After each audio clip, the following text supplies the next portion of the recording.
Hello everybody and welcome back to another easy way video where I'm going to teach you how to fix the ban 9005 error on Windows 10 or 11 on Valorant.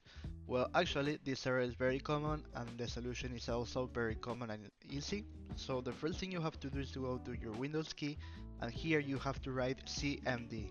Then you have to run this program as an administrator, and once you have it open you have to write the next option: bcd edit slash set hypervisor launch type off.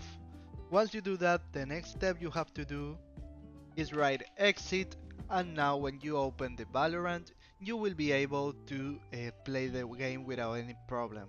So if this video was useful for you and helped through this problem, you can like, comment, share, subscribe, and press the bell and the subscription button. And remember that we have a lot of solutions for any game, tutorials, etc. Goodbye and easy way.